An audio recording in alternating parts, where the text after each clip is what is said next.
Welcome to the Jay Martin Show, where we dissect the greatest minds in geopolitics and finance so that we can better understand the world. Now, in today's conversation, we look at China's aggressive rollout of cloud computing, 5G infrastructure, energy and transportation infrastructure all over South America, Africa, and Middle East in a scenario that today's guest calls all roads lead to Beijing. Today, we discuss how these developments will shape the next 20 years of our life. This interview is jammed with value. You're not going to want to miss it. My guest is the deputy editor of Asia Times, David Goldman. Now, if you enjoy my content, as always, I publish a weekly essay every Sunday where we dive deep into the cultural, economic, and geopolitical events that shape our lives today. You don't want to miss this essay if you're an investor, especially in the commodities business. Join 40,000 other readers every Sunday by hitting the link right beneath this video. Now, here is David Goldman. Enjoy. This is Jay Martin. Okay, here I am with the deputy editor of Asia Times, David Goldman. David, it's great to have you back in the program. Thanks so much for making the time. An honor and privilege. Thank you, Jay. So here's where I want to start with you. While everybody is very focused on the hot conflicts that we're watching in the Middle East and in Europe, and they're very important, you've done a great job, I think, at documenting the economic wars going on elsewhere that are getting far less attention. Two of which I'd love to talk to you about today, one being Africa and the second being South America. But before we get to those, you recently published an op-ed discussing how, I think in your words, all roads in the Muslim world lead to Beijing. And I found it fascinating. I'd love to use that as our jump off point.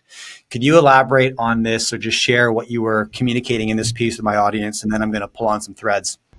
Well, Jay, 10 years ago, China set out to become the dominant economic power in the so-called global south, in the poor and badly managed and lagging countries of Latin America, Africa, and Asia.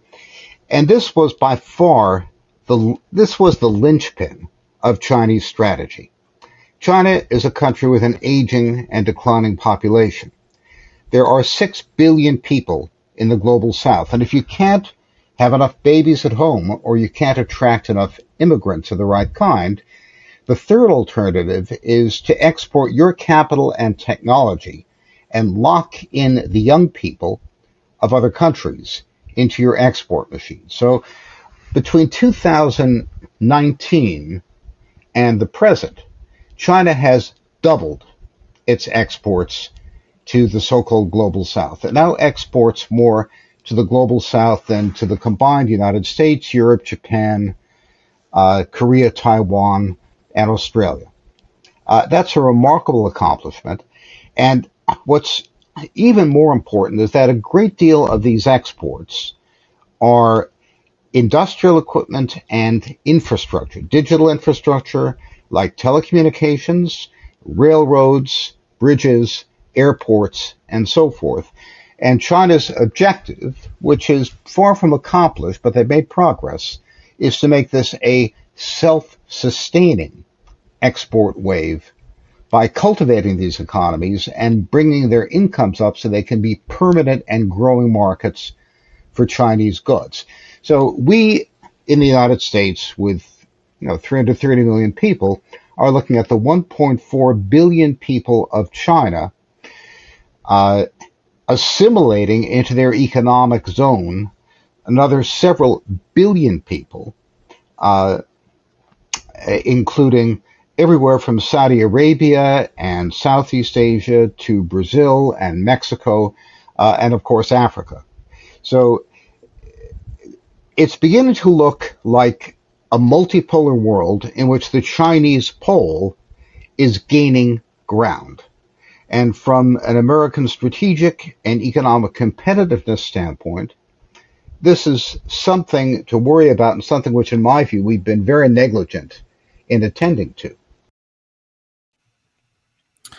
So you bring up an interesting point, because the most frequent counterpoint to China growing in strength is the demographic issue, right? And long-term forecasts of pretty much any kind, I tend to have a bit of an allergic reaction to. I'm like, there's too many unknown variables to predict so far into the future. One being the demographic or the population forecast for China dropping as low as 770 million by the year 2100. So, Sure. again, it's 70, 80 years away. What are your thoughts on that? Long term, if China does not reverse its demographic decline, at some point it's going to have terrible troubles, and Chinese policymakers say that themselves.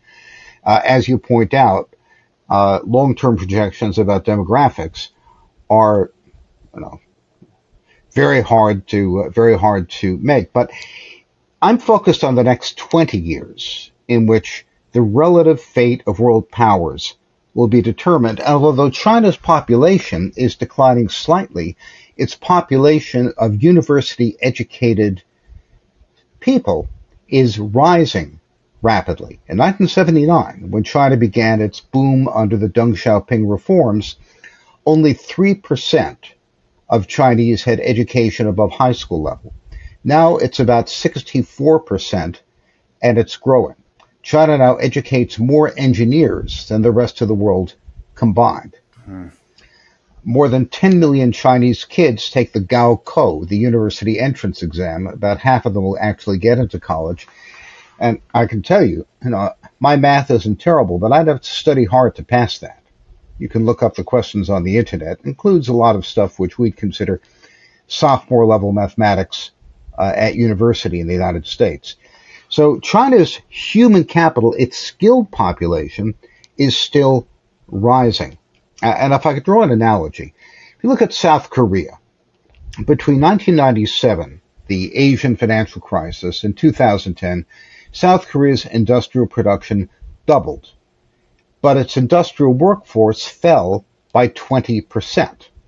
What happened is that the South Koreans moved into new industries, which were much more productive, had much more value added, including semiconductors, automobiles, and shipbuilding. That took a lot of that away from the Japanese, so that declining workforce had a great deal more punch. China's trying to do exactly what South Korea did, which is to move into high value added sectors and dominate them. So they're number one in electric vehicles, in nuclear power, in telecommunications infrastructure, in solar energy, and they're working hard at semiconductors. That'll take them a while, but they're aiming to dominate the key high-tech industries which will define the economy of the first half of the 21st century. Okay, I appreciate that, because it's so easy to look at the demographic stats and say, the fertility rates is, 1.1. The dependency rate, Terrible. like 89 per 100, meaning the number of dependent citizens versus the working age population, which is very high, 89 per 100, heading that direction. So, but is there a relationship, because I think you maybe hinted at this during the opening of the conversation, is there a relationship between solving the demographic challenges and building these bridges into South America, Africa, and the Middle East? Absolutely. China's trying to lock in the remaining pools of young workers who are assimilable into the industrial system. So, for example, in the past few years, they've doubled exports to Indonesia and Brazil, which are respectively the largest countries in Southeast Asia. Indonesia has more than 300 million people. Brazil has more than 300 million people. That's 650 million people between the two of them. And their progress in those countries is pretty remarkable. For example, a Chinese automaker took over the old disused Ford motor plant and is now building BYD Seagulls at this plant. That's a $9,000 electric car. Now, we may sneer at cheap Chinese electric cars, but if you're somebody in the developing world where the per capita income is about $9,000 or $10,000 a year, that's the price point you can afford. It's like Henry Ford's original Model T in 1908 which had a price point of $800, which was then the US per capita GDP. And Right. that supported an economic takeoff. So, uh, if you look at what digital infrastructure does for many of these countries, particularly Africa, you have masses of people. And I used to be a development economist. I worked for the Mexican government, I worked for Peru, for Russia right after the fall of communism. You go into most parts of Latin America or in the past in Asia, and you see people with wasted lives. They're in the so called informal economy. They're at a market stall. They wait around all day for someone to come along and buy a liter of cooking oil. They don't pay taxes, they don't get services, they live on a few dollars a day. The moment they get a smartphone, which hooks up to the internet, then the entrepreneurs among them can suddenly run a business. You get a cheap electric vehicle, you can make deliveries. These kinds of cheap Chinese products, inexpensive broadband, cheap EVs, and so forth, have a multiplier effect on economies because they're so backward now and so much human effort is wasted that when you can bring that into the world marketplace and let entrepreneurs start businesses and hire their neighbors, you get a real punch to growth. And there's a great deal of data, there's studies on that. I've published things about it, and the numbers are very compelling. Yeah, okay. I love that. And again, last comment on the demographics, just because it's the most common counterpoint to a strong China. And I feel like it's quite weak. Again, if we can't predict the price of oil 6 months out, why do we believe we can predict demographics 80 years out? A lot can change. But so you mentioned the increase in exports to Middle Eastern countries, Brazil, Indonesia from China. I believe exports to Saudi Arabia have increased 4x since 2018. Simultaneously, what do you make of the Saudis not renewing the petrodollar and maybe the Well, collusion the between the two? Chinese want flexibility to diversify reserves. After the United States and its European and Japanese allies seized what, hundreds of billions of dollars of Russian reserves following the Russian invasion of Ukraine, a lot of countries which engage in practices which the United States doesn't approve of, the Saudis still execute criminals and cut off the hands of thieves, started to worry about what might happen at some point to their reserves in the future. So this motivated not a great deal, but a steady movement of reserve diversification out of the dollar. This has occurred into currencies like the Finnish kroner, the South Korean won, many other smaller currencies which are never held as reserves, but above all into gold. That's one of the reasons gold has been so buoyant.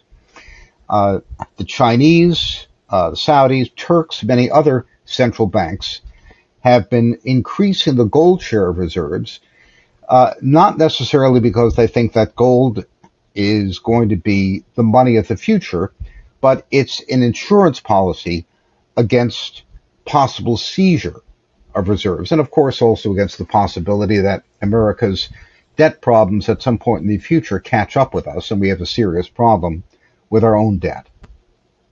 Yeah, okay. Now, it's interesting to watch how China is playing this increase in exports to the Saudis fourfold, building new alliances there. And it strikes me as, in any sense, would they be playing the Russians off the Saudis? Not necessarily in a nefarious way, but just the Saudis and the Russians are competitors in the terms of being commodity exporters to China. And China finds itself in a pretty opportunistic situation where both countries are leaning on it. What's your Oh, take? absolutely. China likes to quote Lord Palmerston's dictum that England has no permanent friends, only permanent interests. The Uh, Chinese have no allies. They have interests. And they will work with anybody who serves those interests and try to frustrate anyone who tries to damage those interests. So the Chinese Russian alliance of the present is not an alliance in the sense that NATO is an alliance. It's an agreement between two powers that have some diverging and some confluent interests. Now, Russia might well benefit from instability in the Middle East. Price of oil would go up. They compete with the Saudis. They certainly compete with the Saudis for exports to China. Russia also might be worried about upheaval in the Middle East because Russia has an enormous Muslim population. If memory serves me, about 20% of the total, and they've had significant security problems for Muslims in the past. So they may want to let that sleeping dog lie despite the possible advantage in oil prices. China very much wants to keep oil prices low. It's the biggest customer for Persian Gulf oil. So it's clearly in China's interest for everyone to shut up, behave, stop shooting each other, make money, and pay bakshish to the Chinese emperor. That's why China, in March of 2023, mediated a resumption of diplomatic relations between two hereditary enemies in the Middle East, namely Saudi Arabia and Iran. It wants them to behave, and it's made clear that it's closer to the position of the Gulf monarchies, the Saudis and the Emiratis. It's done that by stating a position on territorial disputes with Iran. It's not in an alliance with Iran, but Iran is giving trouble to the United States. China is in a, if you want to call it that, a new Cold War with the United States. So it's a case of the enemy of my enemy is my friend, unless the enemy does something which messes up my business, which would be, for example, any interruption of supplies out of the Persian Gulf. So it's a complex calculus. The important thing to keep in mind is that China is doing all of this with economic power. So China has many of the kinds of goods the Saudis want. They've got 90% of the world's solar panel market. Solar energy is a big issue. Huawei has an artificial intelligence chip embedded in a solar cell array, which increases its efficiency. That's very popular in Saudi Arabia. China National Railways is building a dust storm proof railway in Saudi Arabia. Cloud computing is a major issue. 5G internet is a major issue. And these are the kind of exports that, as you mentioned, account for an explosion of Chinese exports to Saudi Arabia, while American exports to Saudi Arabia haven't changed, or unchanged since about 2013. So the the Chinese now export 4 or 5 times as much, I forget the exact number, to Saudi Arabia than the U.S. does. Egypt, which is by population the largest Arab country, extremely poor, more than half the population lives on $3 or $4 a day. China is the only source of the kind of infrastructure which would allow Egypt to lift a substantial proportion of its people out of poverty. So Egypt's President Fattah al-Sisi, along with the head of the Emirates, the head of Tunisia, and a couple of other Arab leaders, were in Beijing for the so-called China-Arab consultations, which were mainly begging for Chinese infrastructure. The Turks want to get in on this. The Turks are the natural terminus of the Silk Road going from China to Europe. So Turkey's foreign minister was in China last week. Now, Turkey, as you know, has a close relationship culturally to the Chinese Uyghurs, whom we consider to be an oppressed minority, and we've complained vociferously with the Chinese about their treatment of them. In the past, Turkey's President Erdogan has accused China of genocide against the Uyghurs. This time, the Turkish foreign minister stopped off in Xinjiang province, where most of the Uyghurs lived, to indicate his approval of Chinese policy. So the Turks have decided their pocketbook is more important than their cultural affinity to the Uyghurs. That's what I mean by all roads from the Muslim world lead to China. Chinese infrastructure, Chinese financing are the big attraction. And China's done this, deploying exactly 200 soldiers outside of China, not counting some Seabees working on bases in the reefs in the South China Sea. Those are Marines in Djibouti. They're there for search and rescue and anti-piracy operations. So we build enormous bases in the Middle East. We deploy, over time, millions of soldiers at different times, and we end up with very little influence. And the Chinese come in with broadband and railroads and cloud computing and electric vehicles, and they're gaining influence. It's been, in my view, a much more effective strategy on the part of China than we've shown to that region in the past 30 years. And what I worry about is not so much what China does wrong, which is plenty. I worry about what they do right. Yeah, that's a great point. And as you outlined, trade tells the truth. The evidence is in these trade deals and these export numbers. David, were you surprised when the Saudis decided not to renew the petrodollar agreement? And why do you think media has virtually ignored this development completely?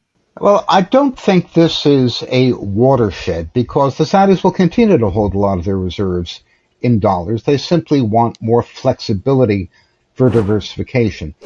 Remember, the alternatives to the dollar are pretty crummy. Uh, China's RMB is subject to exchange controls. If you've got money there, if you're an American company and you've got profits in RMB, you have to ask the government for permission to take them out. You can't just wire them to your home office. Uh, you can't have a reserve currency if there isn't freedom of movement. China's capital markets are very challenged. They're very inefficient. They're very opaque. They've got a gigantic corporate bond market worth trillions, but they've got no rating agencies that anyone trusts. And when the property sector went pear-shaped a couple of years ago, you had massive bankruptcies, which wiped out a lot of foreign investors. So China is not yet ready for prime time as the provider of a reserve currency. What you have is diversification at the margin. The dollar's share of world reserves is falling, not catastrophically, but steadily in favor of many different currencies as well as gold. I think this will continue, but until such time as China is willing to open its capital markets, which would be a gigantic change for them, the dollar is still going to be the most important reserve instrument. The other thing that's happening, Jay, is that because of the sanctions against Russia and Iran and other countries, a lot of alternative trade financing methods using different currencies, rubles directly to RMB, or Emirati dirhams to rubles, or rupees to rubles, are being used to circumvent the sanctions. Anything that goes to the dollar banking system can be interdicted by the U.S. Treasury, but a local currency to local currency deal through local banks escapes that. And of course, there's been an enormous surge in Chinese exports to Russia and the exports of many other countries to Russia, which to some extent are intermediaries for China. They're cutouts. Now, this is more expensive. You wouldn't do it for purely commercial reasons. It's inefficient and cumbersome. But if you can't do the transaction without circumventing the dollar, then you'll find somebody who's got rupees and will swap them for dirhams, will swap them for rubles, and find a way to get around that. So that's reduced to some extent the use of the dollar as a reserve currency, as a way of maintaining balances for trade payments. It's still at the margin. The dollar is not under immediate threat as a reserve currency. The biggest long-term threat to the dollar as a reserve currency is our $35 trillion worth of debt and whatever you want to calculate it, more than $100 billion of unfunded liabilities of Social Security and Medicare. So there is a long-term threat. But right now, this is a gradual bleed away as opposed to a general repudiation of the dollar. Yeah, okay. I like that take. So, I feel like we've covered the Middle East extensively. China's gaining influence through non-discretionary infrastructure, 5G, solar, cloud computing, transportation infrastructure, et cetera, all roads lead back to Beijing in this scenario. That's the intention here, and it looks like it's working. I want to talk about sort of the neighbor, Africa, in a minute. But before we get to Africa, let's talk about South America, because I believe 50 miles north of Lima, Peru is about to have the first deep water port on the Pacific side of South America, which provides a direct shipping route to Asia for the first time ever. And Chinese banks and a Chinese ocean shipping company has funded this. Costco is the company, not our Costco, a different Costco. What's your take? Because this is one of many developments that you mentioned. Brazil, China's got massive investments in Argentina, lithium. Peru as a owning the deepwater port in Peru, and Peru's copper and soybeans. There's lots of incentives here. And what's the significance of this development from your perspective, David? Well, I think the port is an important point of demarcation. China's exports to South America have risen as fast as its exports to its neighbors in Southeast Asia. That's been something of a stealth development. It started with telecom, with broadband. Huawei was the advance guard of China, building broadband from Mexico to Argentina. They made an enormous effort to cooperate with governments, offer them cheap terms, and lock these countries in to Huawei technology. I was in China as an investment bank, in Mexico as an investment banker with the chief technology officer of Huawei in 2014, 2015. And they were pitching the Mexican government. In 2017, they built a 4G network in Mexico on government contract with some help from Nokia. This was transformative. When we did the meetings in 2014, we'd take taxis to go from meeting to meeting, and I would use my roaming broadband to use Waze to tell the driver where to go, because Mexican taxi drivers couldn't afford broadband. It was too expensive. After Huawei got through, the cost of broadband dropped by 75%.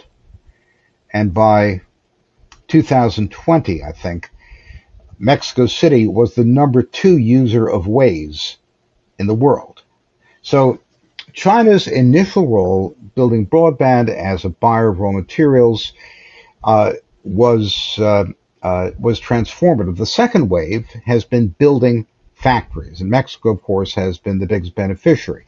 Donald Trump was fulminating about this in April in a speech in Ohio that Chinese-made EVs manufactured in Mexico were going to swamp the United States and create what he called a bloodbath for the U.S. auto industry. So he proposed very high tariffs on imports of Chinese-made EVs from Mexico. But Mexico, like Vietnam, India, Indonesia, Brazil, many other countries, has been the recipient of an enormous amount of Chinese investment. The Chinese have built factories and extended their supply chains to a dozen other countries, and those countries are exporting to the U.S. We import less from China directly than we did in 2019, but we import more from Chinese supply chains indirectly. So Latin America, particularly Mexico, has been a way for China to get round American restrictions, get its grip into Latin American economies, build first the infrastructure and then the factories, and become a major source of employment and economic growth, to the point that it's very hard to extract them. For all we might complain about it, exactly what are we going to tell the Peruvians? We'll build a port for them. Yeah. So China also has a bottomless appetite for raw materials and for soybeans. So Latin American exports to China are an important factor in this also. China may end up being a bigger presence in Latin America than the United States. And the Monroe Doctrine will be buried somewhere on a moonless night without a funeral. Sorry, what is that? The Monroe Doctrine. Could you expand for me? The Monroe Doctrine says that other foreign powers should not have any major role in the Western Hemisphere. It was stated by Secretary of State James Monroe in the 1820s.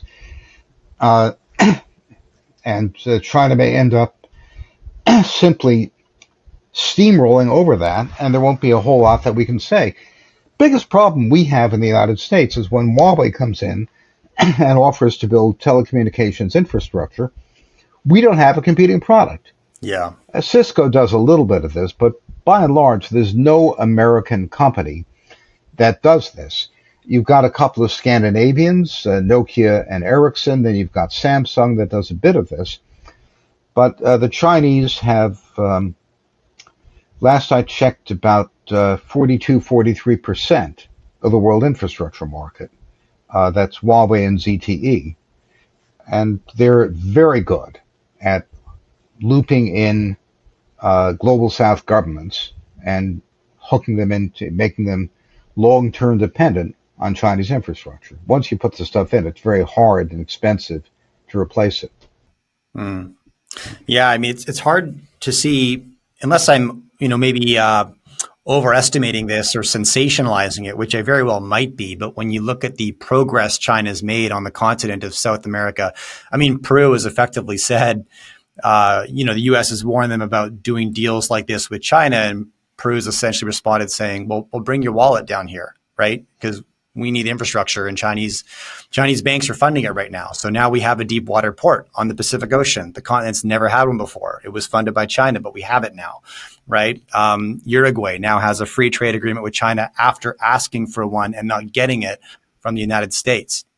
Honduras has recently cut ties with Taiwan in the hopes of increasing trade with China. Now, these might seem like small developments on the margin, but collectively, I don't know that they are. What do you think? Well, Honduras has 30 million people, Peru a little bit more. Brazil has 330 million people. Mexico is, 130, 140 million people? Between Mexico and Brazil, that's basically the Latin American continent. That's half the population. Yeah, good point. So China's progress in both those countries has been enormous, not just in infrastructure, but as I said, in building manufacturing capacity. It's very hard for me to imagine a Mexican or Brazilian government coming in and telling the Chinese to get lost and shutting down a lot of factories and losing a lot of jobs. And although friend-shoring, so-called, looks like it succeeded, we're importing a great deal more from Mexico now than we import from China.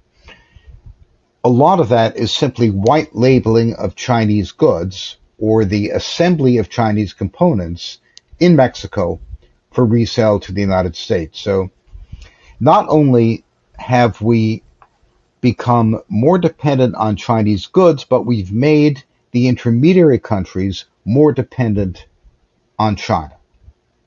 And that's a major increase of China's relative power. And again, China hasn't had to deploy a single soldier to Latin America to advance this. It's all been done with infrastructure. Yeah. Okay, so we talked about the Middle East, we've talked about South America, we touched on North Africa a little bit with Egypt, but I want to get into that continent a little bit more because I think the developments that have occurred across the Sahel region over the last 3 years, eight government coups, I believe, sort of flipping from a Western leaning government to an Eastern leaning government, another 6 failed attempts. The Wagner Group, the now infamous Russian Wagner Group's been rebranded as Africa Corp, and they're parading around the Sahel region offering regime change protection, meaning we'll keep you in power, we'll protect you from further coups in exchange for amazing deals on natural resource extraction. They can then ship out through the port in Libya in North Africa.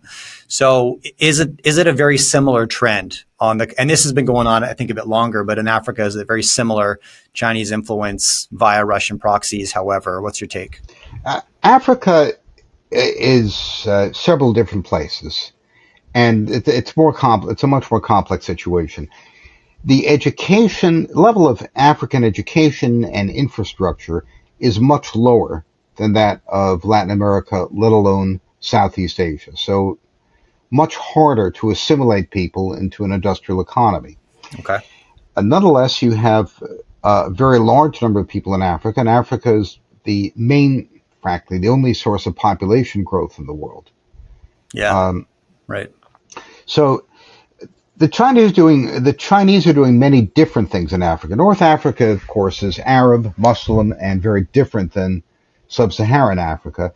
That should be viewed. Well, we talk about that as Middle East North Africa, MENA, and it's very much part of an integrated Chinese salient towards the Muslim world. Egypt has been a relatively minor priority for China in the past, but they appear to be stepping that up. Chinese foreign investment in Egypt has been quite low. They've really aimed for the low-hanging fruit with the Gulf monarchies. The Gulf monarchies have the money to buy whatever China wants to sell them. So their exports to those relatively small populations have been much greater, simply because the cash is there. Egypt is a perpetual basket case financially, and a very poor credit. So the Chinese are a bit more cautious about committing funds there. In sub-Saharan Africa, China's long-standing policy was purely extractive. Chinese were notorious for moving into a mining area in sub-Saharan Africa and bringing everything, including their own wheelbarrows, their own cooks, their own mechanics. It would be a hermetically sealed Chinese operation. They didn't employ the locals, didn't have anything to do with the locals. That's beginning to change. The Chinese are trying to reach out to the locals in a different way. So, for example, a lot of Africa is unbanked. A few years ago, only 20% of Africans had bank accounts. But if you got a smartphone, you can go straight from a barter economy to a credit economy. So you start with payment systems on phones. Those can be done with old dumb phones too. They have been for a while. But with a smartphone, Huawei has teamed up with African banks to use geolocation data and transaction data, and they run an AI algorithm to try to determine creditworthiness. So they offer microloans to entrepreneurs. They're doing this in Ghana, for example, and I believe also in Kenya. So this grassroots change in commercializing what was a barter society cut off from the world market, bringing people into the world market, fostering entrepreneurship, is something which the Chinese claim is a major prospective advantage. The other important thing is in countries that can't collect taxes, where people simply aren't in the formal economy, there are no taxpayers, you have no idea where their money is. Once you have transactions done on smartphones, you can collect a small amount of sales tax, and that helps stabilize currencies and give governments some money to work from. It also makes it easier to reduce corruption because payments are transparent. So the Chinese are looking to the development of Africa. They're doing a lot of PR about that. How successful they will be, I don't know. I attended last year's World Mobile Congress in Barcelona, where Huawei had half a football field of booths from their customers from around the world, including every African telecom company, talking about the AI and other applications that would help better people's lives through digital infrastructure. That's important as well. But for the most part, What China has done is to build infrastructure to support its extractive industry. That's been 90% of their effort. Whether this morphs into something more transformative for the grassroots of the economy, as the Chinese talk about, remains to be seen. Okay. Okay. Um, that's interesting. So, infrastructure to support its extractive industries, maybe similar. Okay, here's a question for you. How would you compare the Chinese economic creep and influence to the expansion of previous empires, maybe the budding British Empire as it began to colonize various parts of the world, sort of the unofficial American Empire as it did its thing? That that is a terrific question. China is a very different kind of empire. It's very unique. China started with a modest civilization in the Yellow River Valley. And one of the main drivers of China's expansion is the Yellow and Yangtze River together are 8,000 miles. So a flood upstream can turn into a flood downstream. If you want to do serious flood control and irrigation management, you need to control large parts of the river. And China's empires expanded through great riparian projects. The founder of China was where we get the name China, Qin Shi Huang. That's the Dragon Emperor in the Mummy sequel, played by Jet Li, if you remember. Right. He's a real piece of work, very, very nasty guy. Nobody likes him. But he built incredible irrigation projects. The whole Sichuan plain was a desert, and Qin Shi Huang's engineers irrigated it. It became the breadbasket of China and the source of his wealth that allowed him to conquer the rest of China. He built the world's longest canals with a system of locks. This is now 2,300, 2,400 years ago. Remarkable stuff. So China has expanded by assimilating people around it through infrastructure. And I think there's something in the Belt and Road Initiative which really resembles that, except that the infrastructure is not only physical. They are building railroads and pipelines and roads from the South China Sea through to Turkey. It's also digital infrastructure.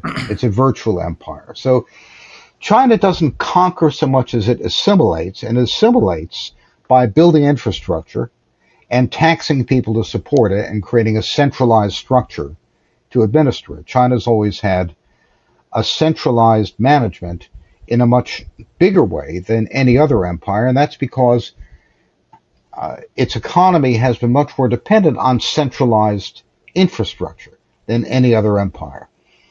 And of course, the empire, once the centralized structure, once it's there, is very top-down, very hierarchical. It tends to stifle initiative at the local level. It's not an unmixed blessing. But I see China's imperial principle as consistent from the days of Qin Shi Huang and the establishment of the Chinese Empire in its historic form to what we're seeing today. How much of that history do you think influences just the direction of the country? I would say, I can't say the democratic process, obviously, in China, but when I think about the difference in culture and direction between the United States and China, or just the West and China, I mean, maybe I'll say U.S. and Canada, with remarkably short histories, and so we tend to think about the world with remarkably short timeframes because we've only been around for a couple hundred years as a country, whereas China has a couple thousand years of history to lean on. And I have to assume that would influence much longer term planning, and the evidence is kind of spread around the globe right now. No, I think you're exactly right, Jay.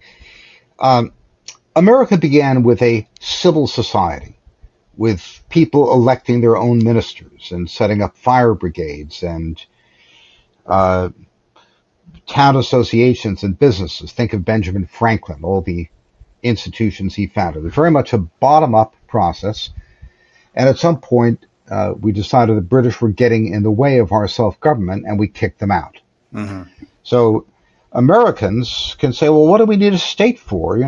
Let free enterprise just do what it wants, and the state is the police and the army, and they prevent people from being mugged or prevent us from being invaded. But what else does the government have to do? That's a common American, not a universal, but a not uncommon American attitude, because we began as a bottom-up society. China was created artificially as a top-down empire. Sichuan did not exist before Qin Shi Huang split the Ming River in half, cut a 100-meter channel through an 8,000-foot mountain, and channeled half the water of the Ming River into the Sichuan plain and turned it into a breadbasket, 6,000 square miles. China is a construct. It's invented. The wet agriculture, irrigated by this great Chinese river systems, in ancient times produced 5 times as many calories per acre as dry agriculture in the Middle East or Europe. China was always artificial, always run from the top, and it needed a civil service to run it. That's the Mandarin caste. It needed a single tax system. So it was always highly centralized.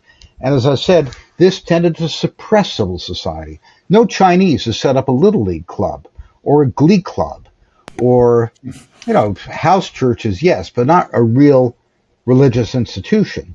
Because if you want anything done, you go to the Communist Party, and the Communist Party will assign someone to do it. The Communist Party has 93 million members.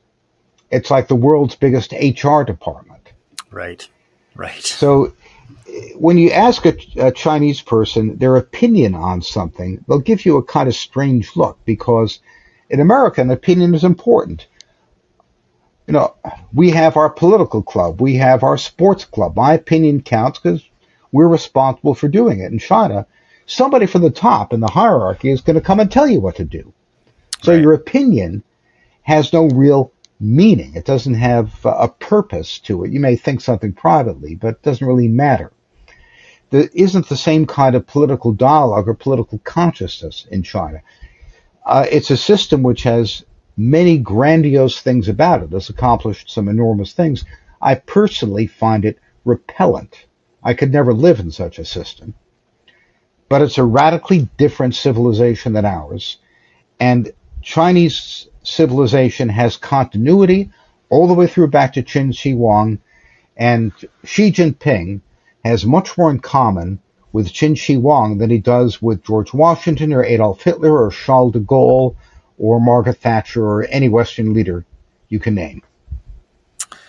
And so has that been the case? Like, I think about how little I know, to be quite honest with you, when it comes to Chinese history. But dating back to like maybe the beginning of the 18th century, the Celestial Kingdom, they knew they were one of the most technologically advanced and wealthiest nations in the world. And when, British and Dutch traders showed up, they really had no interest in what they had to sell.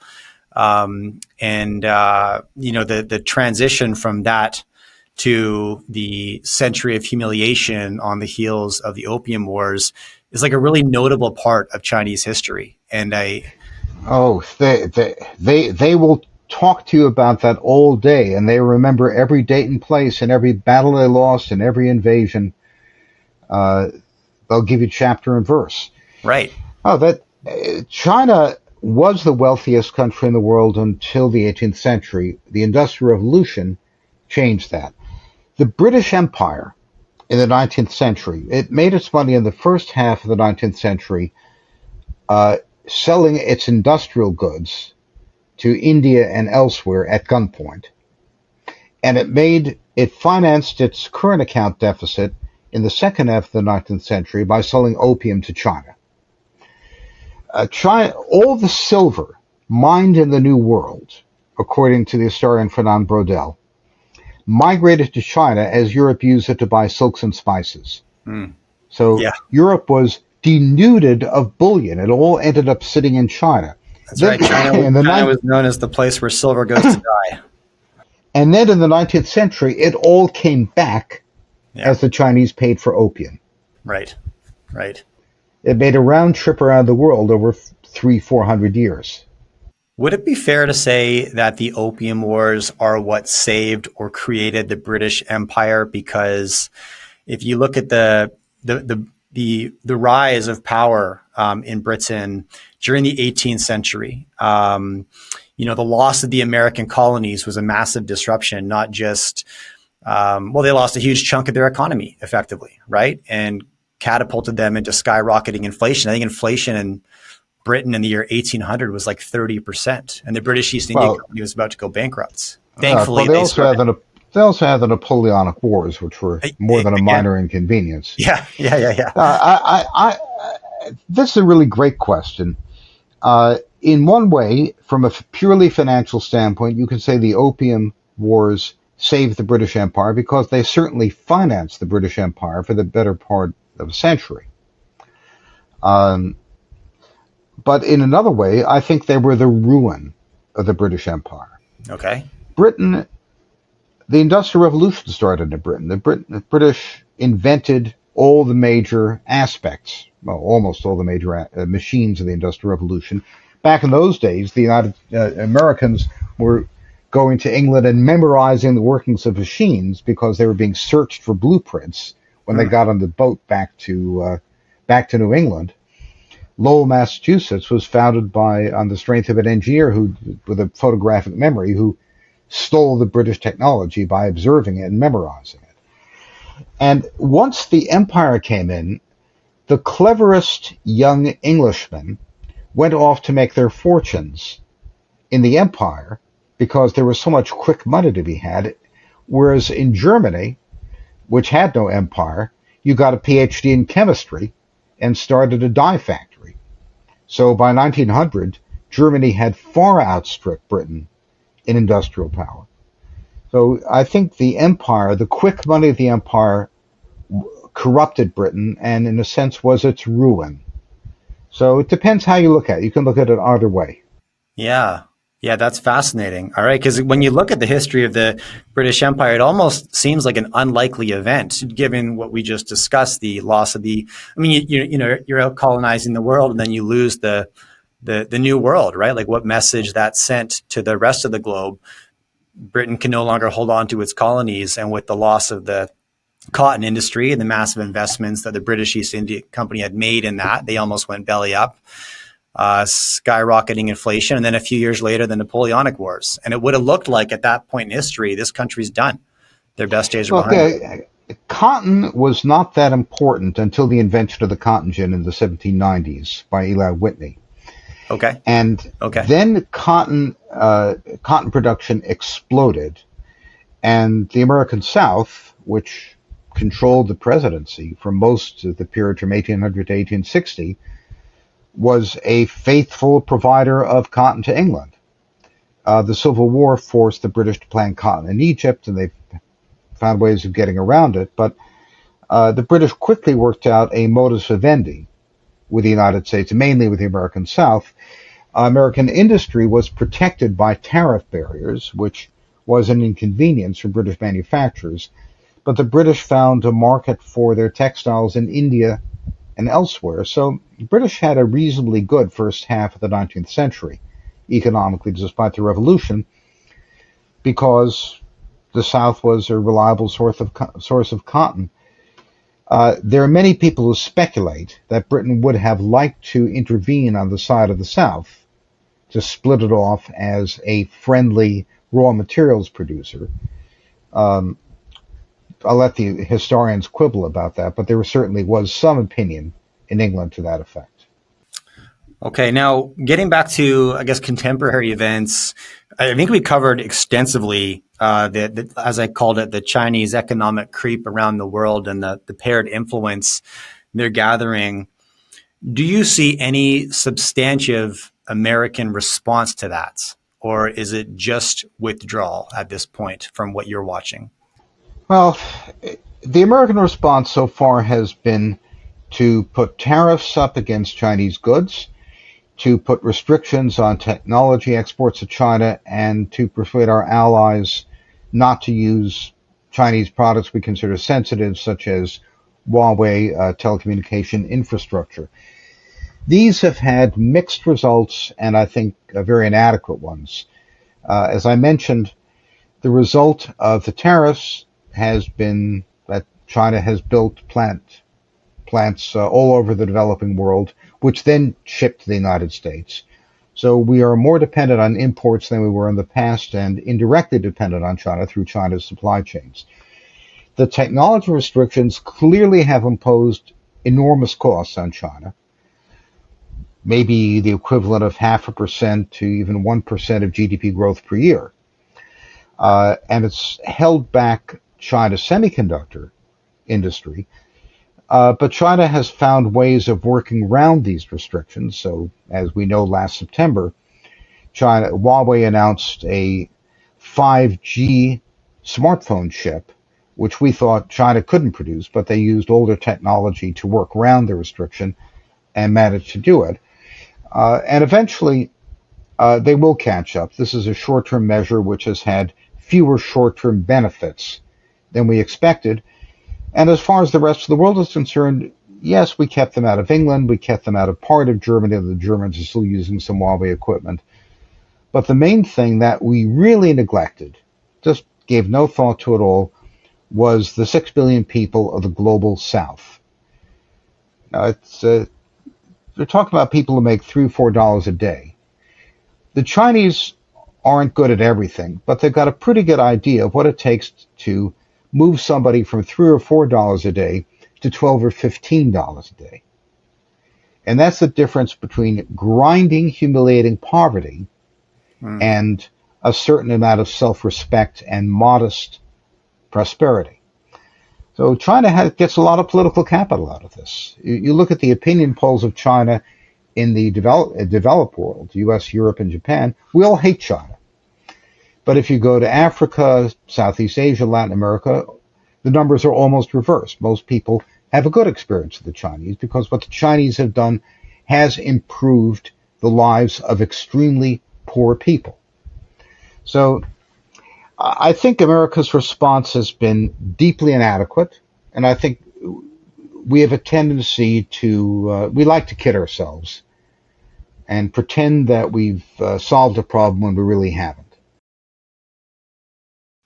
I mean, I have to ask, like, how much of this, success of China's creeping influence is due to their lack of democratic process? There's nothing to debate in a top-down population. You make the call, and if you want to invest in countries with questionable humanitarian records, you just do so. Whereas America will come in with a bunch of conditions, right? We need to see you taking steps towards a democratic process and correcting these humanitarian crises, et cetera, et cetera. What's your take? Well, China is, from all my discussions with Chinese officials and academics and influencers, whatever you want to call them, China is not curious about how we barbarians govern ourselves. They don't think that we're capable of the kind of elitist meritocracy which characterizes the Mandarin system, to which the Communist Party is the natural successor. So they don't care one way or the other how we govern ourselves. I think we ought to care a lot less about how other people govern themselves. We should have copies of the Constitution and the Declaration of Independence available at American embassies and consulates for anyone who wants to know about us. But, past that, I don't think we ought to be telling people how to run their affairs. I think the United States, by committing trillions of dollars and thousands of lives and millions of tours of duty to wars for democracy in Afghanistan, Iraq, Syria, and elsewhere, just damaged itself. Mark Twain famously said, "Don't try to teach a pig to sing. It won't do any good, and it will annoy the pig." Our job is not to promote democracy in countries that have never had a civil society. I mean, I love the United States. I love the fact that I can go out and start my own political club, my own political party. I can do whatever I want. And if I want to vote for some complete numbskull as president, that's my democratic right. I get to do it. But that comes out of hundreds of years of tradition of individual initiative from the bottom up and political trust that's built up over a long period of time, required a civil war to adjust properly. And that's just not going to happen in a lot of countries. So we shouldn't try. We should try to set a good example and hope they follow our example. So sure, the fact that Chinese just don't care about anyone's politics has been an advantage to them. I think the lack of democracy in China itself is a disadvantage because errors get perpetuated or exaggerated. China's done a lot of really stupid things. For example, the lockdowns of 2022 during COVID was a panic move. That really set their economy back, and it hurt more than it helped. We did studies at Asia Times lambasting the Communist Party for the blunders it was making. I can think of many other blunders, and if they had listened to people from the bottom up more carefully, they might have avoided these blunders. So, right. I don't think the Chinese system is perfect by any means. It is error prone. The Chinese leadership are very clever. I don't underestimate Xi Jinping for a moment. I think he's a very intelligent man, and the people around him are very intelligent. But if you're sitting up, at the pinnacle in the castle on top of the mountain, not listening to what the peasants have to say, you can make some bad mistakes. Yeah, fair. Okay. Now, a handful of my recent guests have stated that they think the upcoming U.S. election will be the most consequential geopolitical event of the year. Do you put that much weight on it, or how do you view that? Well, it's hard to know what the most consequential event is, Jay, but it's a huge one. For a couple of reasons. The Biden administration, in my view, made a catastrophic misestimate of what would happen in Ukraine. They really thought that the economic sanctions would shut Russia down. Biden himself tweeted that they would cut the Russian economy in half. The Russian economy is now larger than when the war started. So, if anything, Russia is winning more than it's losing. It's certainly not being crushed. But Biden and his cohorts are so deep into this trade that they can't back out of it without looking like idiots, at least not before the elections. Trump can come in and say, I'm going to make peace, and find a way to make peace because he's got no investment in it. It's also the case that Trump really doesn't care that much about other people's wars. He cares about the United States. That's America First foreign policy, which I sympathize with. So Trump very well may bring peace to Ukraine, and that would have knockoff effects around the world because a great deal of the polarization of the world has been taking sides over Ukraine. So many countries have combined to run around the American sanctions, and we've effectively criminalized a lot of their economic behavior through the Ukraine sanctions. If that came to an end, we could have a much more sensible conversation, for example, with Turkey, which is a key swing element. Is Turkey part of the West or the East? Right. From their foreign minister's trip to Beijing, it looks like they're moving to the East. Do we really want that? But Turkey has been a huge exporter to Russia in the course of the Ukraine war, and almost certainly a major intermediary for Chinese goods. So if we decriminalize Turkey's economic behavior, we might get a lot more cooperation with Turkey on matters, for example, like Gaza. In Europe, you have a political upheaval where the major parties are under siege. The results for the major parties in Germany and France in the European Parliament elections a week ago were catastrophic. We may have the so-called extreme right in France. I don't think they're that extreme, but they certainly are the right. Le Pen's party may have a majority in the parliament for the next government. That would knock out a key American ally, Emmanuel Macron. The German coalition, the three parties, the Social Democrats, The Greens and the Free Democrats now have about 30% of the vote amongst them.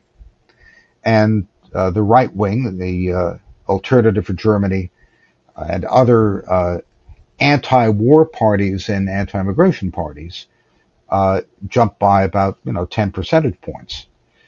So that's a huge development. If the Ukraine war was solved, then we'd have a much easier dialogue with our European friends. As it stands, there certainly is the risk that NATO might break up over disagreements over the Ukraine war.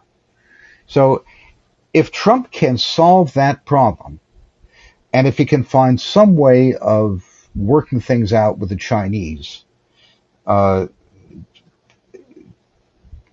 then it could be momentous. We, of course, don't know what he's going to do. But I'll mention one thing. We've got a real problem in the auto industry in the U.S. China's auto industry is simply more efficient than ours. We can't produce a $9,000 electric vehicle. So Trump was absolutely right in Dayton, Ohio in April when he said, we can't let the Chinese flood us with cheap EVs. But he also proposed in the same speech allowing the Chinese to build factories in the United States and employ American workers to make those EVs. That's exactly what we did under Reagan with the Japanese. We told them there's a quota of Japanese cars. You can only sell so many. If you want to sell more, build plants here. That was good for everybody. So Trump is tough on China, as well he should be. But he's always looking for a deal that everybody can live with. And that would be a good example. So I'm not soft on China, but neither do I think we can wave a magic wand and make China go away. We're going to have to live in a world where China plays a big role, and the question is, how do we maneuver ourselves into a position where that's not too painful for us? As I'm listening to your response there, I almost feel like if the U.S. election provides nothing more than a reset through a change of administration, because then it allows, whoever the next leader would be, to rethink all policies because they're coming at it fresh. It's tough for politicians to pivot too many of their policies, right? It's just hard. It's a lot of pressure. Whereas any new leader has the advantage of resetting things, which might be pretty opportunistic right now. Well, we don't know a whole lot about what Trump thinks, except a few hints which he's thrown out in his own speeches. He doesn't have an official economic advisory team. He hasn't been publishing white papers. I won't speculate on who his advisors might be, who his appointees might be, because I don't have enough information. I hear lots of different things from different people. But going by what he said, it seems to me that Trump is looking for a deal with China, which gives China some flexibility, for example, building plants here as opposed to exporting to the United States. One of a former senior Trump administration official from last time round, who's known as a China hawk, told me, it's not a bad idea. It means we get to learn their technology, and if there's a war, we can nationalize it. Yeah, absolutely. Right. So right. I think that would be a win-win situation. I think the Chinese could live with that. We could live with that. So creative solutions like that, which prevent China from sandbagging our industries and overrunning us, but also give China the ability to flourish as an economy, that's what we have to look for. And Trump is at least thinking in that direction. So I find that encouraging. Different question on a similar thread. Are we currently watching the politicization of the American justice system to an extent that we've not seen before, and the weaponization of it to suit political means? Oh, absolutely. I have what I think is the mainstream conservative Republican view, which is that Biden has weaponized the justice system and persecuted Donald Trump for crimes that no one else would be prosecuted for. The most ridiculous thing, the most obviously ridiculous thing, was alleged fraud by inflating the value of buildings offered as collateral on a loan that was repaid in full. Where do you have a criminal case built out of what ought to be a civil matter where no one has civil standing because there's no tort, there's no damage. It's unheard of. I've never seen a case like this. I'm not a lawyer, of course, but I think that's an example of prosecutorial abuse. And the same thing with the Stormy Daniels payment, falsification of business records. Since when does someone get sent to jail for falsification of business records? We're not talking about tax fraud or the U.S. government being damaged. We're talking about another victimless crime where no one got hurt. And although Trump may have been at fault in some way, I can't imagine anyone else being prosecuted for this. So yes, absolutely. I think it's very frightening and shameful that the justice system is being used for political purposes. And my take when things like this occur is that they're rarely one-off events. More frequently, it's precedent for how things will go moving forward. And if I can weaponize the justice system to suit my political means against you, all that means is that you're going to do the same to me when you get the chance. Would you agree with that? Well, that is certainly a worry. I just reviewed a book in Claremont Review of Books, which details the extent to which the American deep state controls information flows. Physically, 90% of internet traffic goes through American cables. The National Security Agency has access to all of that, and they have access to everything Microsoft has in the cloud. So when you use your OneDrive to store your information, the NSA can look through all of that. They can do warrantless searches. Congress shamefully gave the FBI that power. So effectively, with the digital world of information, we've given American intelligence agencies the power without accountability to look at every aspect of our lives in detail, which means that virtually any of us could be targeted for some kind of crime. If you apply the law strictly enough, Jay, you and I and everyone else we know committed some kind of infringement of the law somewhere, which means nobody's safe.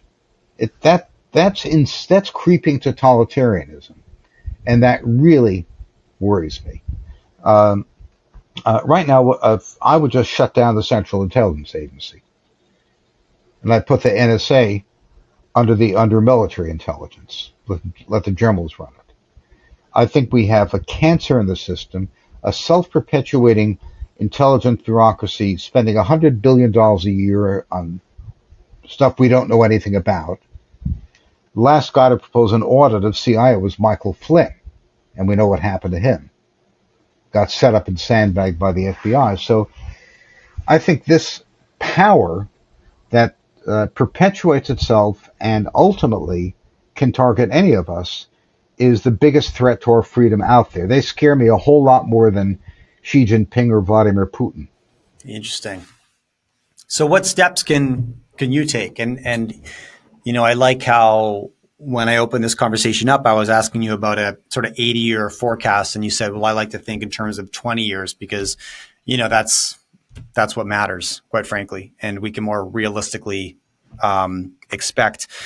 What are you doing personally, David, either with your portfolio, with your personal life? How are you preparing for any of these major shifts in power? And apart from owning a bit more gold than is average in my portfolio as a hedge against disaster, a bit more oil and raw materials than I'm sort of overweight in those sectors. Yeah, which would be my disaster hedges. I'm not doing a great deal. Right now, the United States has had a difficult political dialogue.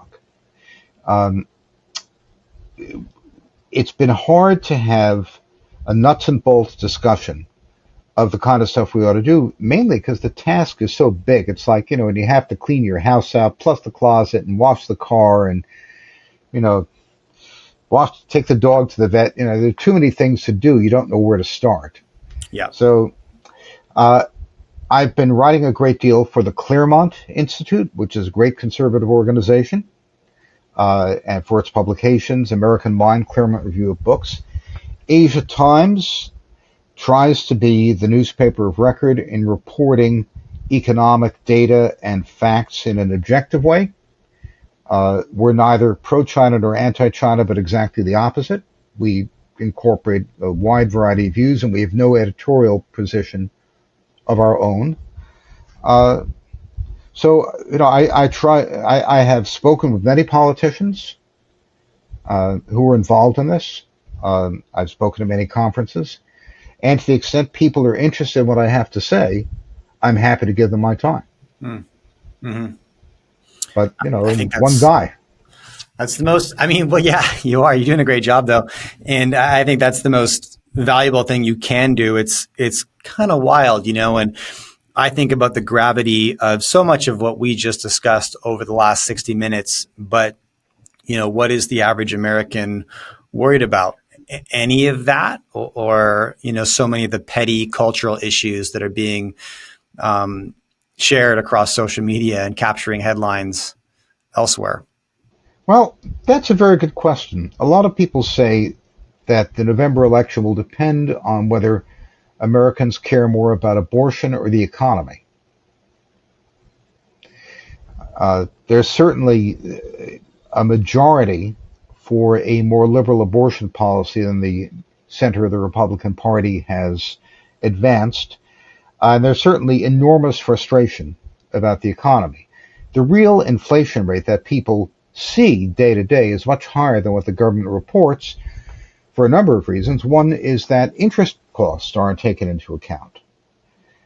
This means that, among other things, a lot of Americans can't afford a new car because the financing is too expensive. And the auto companies make a practice of gouging people on spare parts. Their profit margin on spare parts is 35%, and their profit margin on new cars is 24%. So, even if you keep your old clunker and try to repair it, they'll get you that way. The real inflation rate, including interest costs, is more like 8%. So people are losing ground, and particularly people at the lower end of the economic pyramid. You wonder why Trump has such a big following among minority men. Well, minority men are being clobbered the worst by the present economy. So I think that's a critical issue. But then again, you've got a record number of single women who may not be as worried about the economy as they are about social issues. And one of the great disparities is the gender disparity in the vote. Men are majority for Trump, women are majority for Biden. We've never seen that before. It's a very new kind of situation, and not a healthy one. Means no one's hammering out issues around the kitchen table because people are sitting at different kitchen tables. Yeah, interesting. If that's the case, hey, the majority of female voters in the U.S. are for Biden. That's surprising to me. Interesting. It is surprising. It's a new development. It has to do with the fact that the marriage rate is so much lower. Yeah, that makes sense. Yeah. I mean, it's so hard to determine what you're watching, if what you're watching anywhere right now, but online is real or doctored, because it's, there's a proliferation of skewed media, but the body language, the language, the behavior of the president is got to be concerning to anybody who's paying attention. And I struggle to understand why that's not a colossal red flag for anybody who was preparing to vote. Well, unkind tongues have said that the first debate was scheduled before the Democratic convention so that if Biden freezes up, they'll have time to replace him. Uh-huh. And there are all kinds of rumors about other possible candidates, from Hillary Clinton to Michelle Obama. Right. Democrats do have a problem. It's not my problem. I'm not a Democrat, so I'm not going to guess as to how they're going to solve it. Yeah, fair. Do you think RFK will be given any time at any point in any debate, or is this? I doubt it. Yeah. I like the guy, by the way. I mean, sometimes he sounds a little marginal, but I like a lot of his message. Yeah. would there be would there be a chance that if he was given time, he could sort of Ross Perot the election in the way that I think so.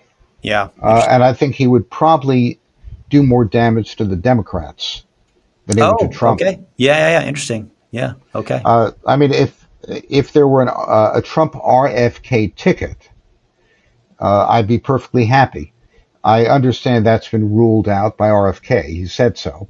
Yeah. But I find him a little erratic, but admirable. Mm-hmm. Yeah. Interesting.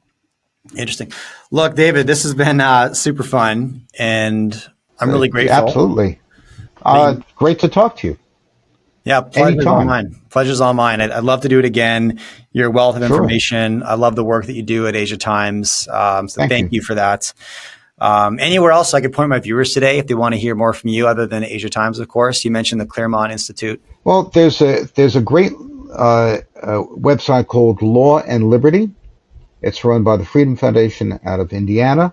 I write for them every month. And I write frequently for a number of conservative publications like the American Conservative and Compact magazine.